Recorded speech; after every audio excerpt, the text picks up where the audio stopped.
mbokk yi ñuy seetaan salaamaaleykum élection locale yi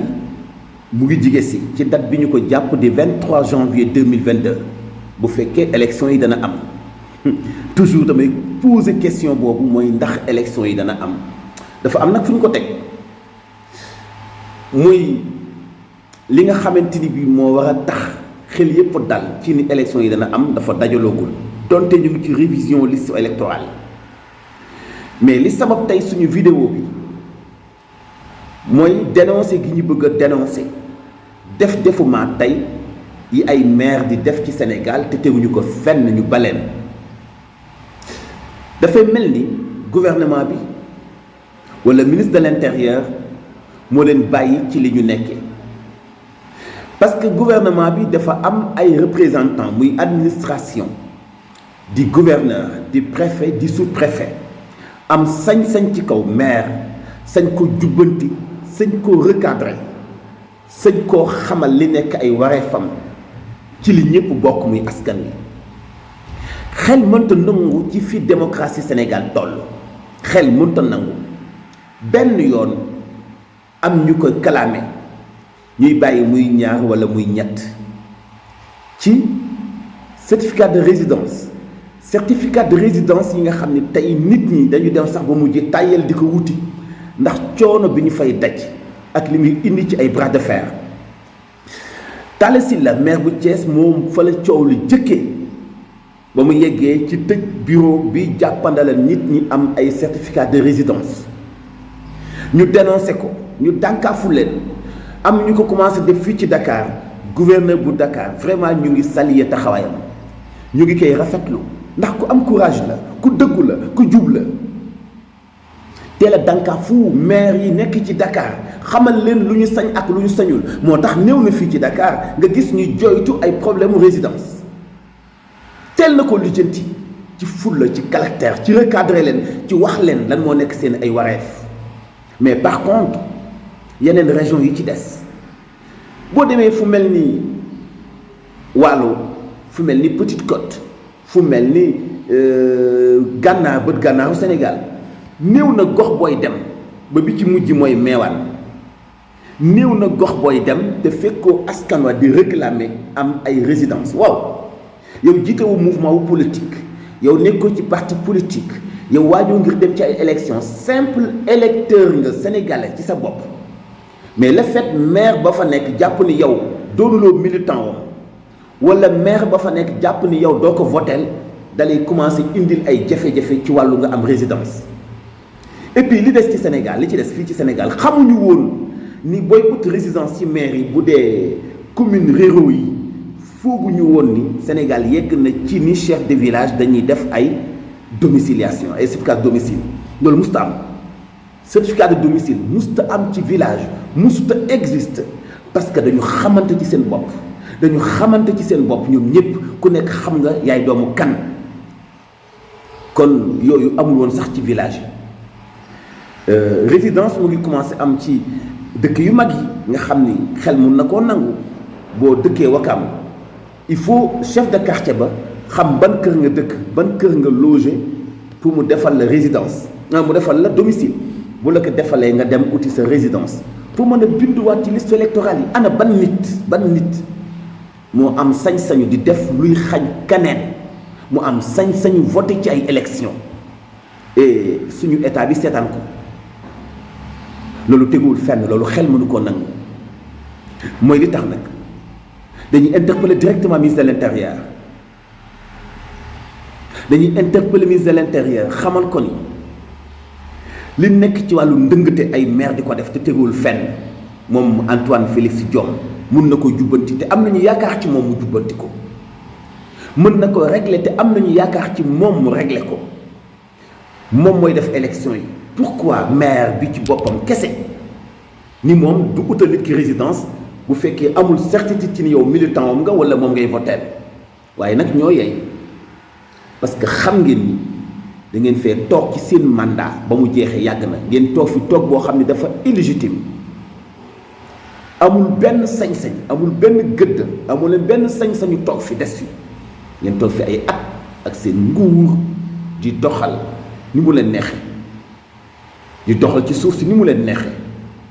di doxal ci budget bi ni mu leen neexee te kenn du leen joxoñ kenn du leen tudd parce que ñi ëpp ci yéen viré ngeen dem ci parti bi nekk ci pouvoir bi ndax bañ ko leen joxoñ ndax xam ngeen ni seen gestion baaxul waaye ku ñëw ci seen ay localité dina xam ni tous defoo leen ko seen mandat yu tekkiwul dara yi nga xam ni moom ngeen nekk ci boppu collectivité territoriale yi nga xam ni seen mandat jeex na bu yàgg li ci des ay at la yoo xam ne tekkiwul dara parce que kenn falu la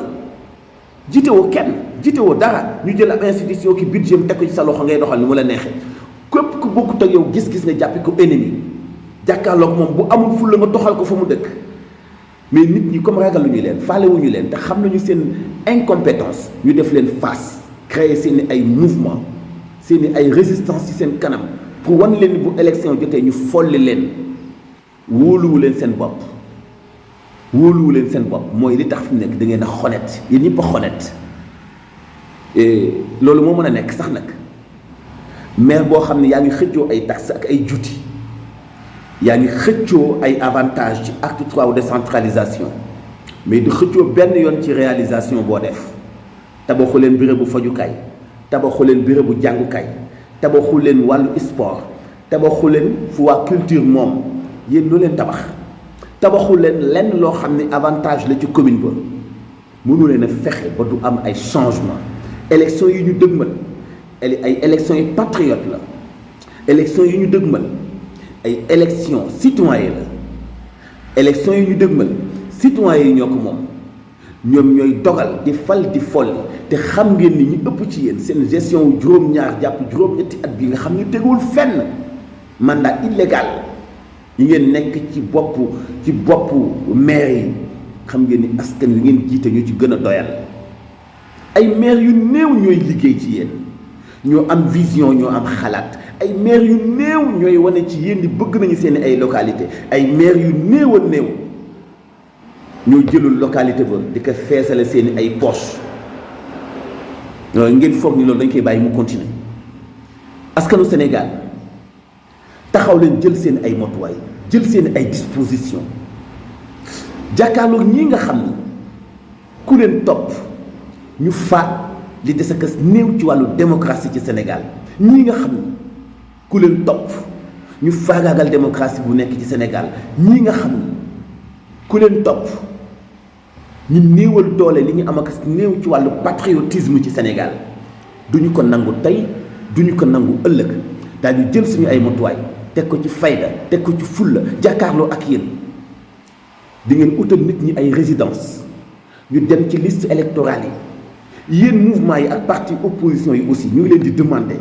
ngeen am ay représentants jël leen li leen droit may ut leen ay représentants ci gox-goxaat yi ut leen ay représentants ci commission yi def leen campagne te wax ak nit ñi ut leen programme bu dëggu te taxaw ngeen soppi seen diiwaan tey gox-goxaat yi coono yi ñuy dund coono yi ñuy jànkuwanteel mais mun nañ ko soppi mais doomi gox bi ñoo koy soppi encore une fois li tax may wax ni amal coppitef ci localité yi mooy fokk ñu dooleel démocratie ci wan képp ku falu ku mu mën di doon li nga jiite dañu la ko dénk wante moomoo ko bisa ngay ñëw ñu folli la te ñii doxalin bii ñu doxal ci résidence yi dafa mel ni ñoom moom seeni ay localité dafa mel ni dañu ko donn moo tax nag dafa jot ñu def leen face tey xoolal jafe-jafe yi am ci wàllu suuf si dëkk boo demee Morolan am na coowal suuf baykat yi ak maire ba boo demee Ndingler noonu boo demee campement Ngekoox noonu boo demee néew na dëkk booy dem te amul coowal suuf te maire ya fa nekk boo leen tuddee ñu foog ni ñoom moom nit ñi maire boo wax mu naan ay dama lay porter plainte ak ay dama lay kalaame yéen a moom nit ñi ba bu seen gestion baaxul du ñu leen dénoncer yéen li ngeen yor ku ko yor dina doxal mais li ngeen yor ku ko yor boo doxalul ñu dénoncer ko parce que li ngeen yor moomoo leen ko liggéeyu leen ko alalu askan wi la moomeelu askan wi la sañ-sañu askan wi la dañu dajale suñu ay pouvoir dénk leen ko kon am nañ ci droit de regard di xool ni ngeen di doxalee bu ngeen doxalul ñu jubbanti leen bu ngeen bañee ñu dénoncé ko lu mu leen jaral daf ñu koy jaral mais yéenay ñan ba lu leen neex ngeen doxal ko ci Sénégal te kenn du ko wax yéen yéenay ñan ba lu leen neex ngeen téye ko suñu gestion te duñ ko dénoncer yéen yéenay ñan. Encore une fois maa ngi interpellé Antoine Félix Diome ministre de l'Intérieur yaay saytu lu jëm ci wàllu élection yi yaay yilif doxalinu administration bi di sous-préfet préfet gouverneur bi nga xam ni ñoo yilif maire yi di leen saytu di leen recadrer am doole ji am sañ-sañ bi encore une fois wax ci ndax lii ñu mën ko lijjanti ci ni mu gën a gaawee sous-préfet yi nga xam ni nag dañuy complot ak yenn ci ay maire am ay ndaw yu nekk ca gox ba ñu leen di xañ seeni ay droit ci di leen jafeel ñu am certificat de résidence dellu leen gannaaw da ngeen di juum ci ni ngeen di doxale respecté nañu leen ndax yéene suñu administration mais xool leen ni ngeen di doxale gis nga administration day continuer di ñoŋ ba faaw mais bu la yàlla dimbalee bu dugal la ci biir administration bi te yow amoo capacité représenter li ñu lay doyee ak loolu nekk administration dañu koy dénoncer gis nga nit ki lambda nit ki ci boppam lay tax ñu respecté ko ci la muy def la moom nag jëmm ja ak bànqaas ba mu toogee te république bi moom ko du benn respecté nañu poste sous-préfet poste préfet poste gouverneur mais ka takk bu fekkee matewu ko di def naka sudul noonu daañu ko dénoncer parce que ñun amuñu lu dul suñu république amuñu lu dul suñu démocratie kon ku ko toogee di ko wuyoo li ngay wuyoo da nga koy niru lu ko mooy ñu dénoncé ko xool leen doxalinu maire yi ngeen jubbanti leen yéen nag ndaw ñi am ngeen sas def leen face ak suñu ay maire am leen résidence am leen sañ-sañu voté kenn mën leen koo xañ bu fekkee élection yi dana am en tout cas ñun loolu lañ ñaan yàlla abonné leen MMD Média jot suñu ay vidéo ci saa su nekk joxe itam seen ay xalaat jaa ngeen jëf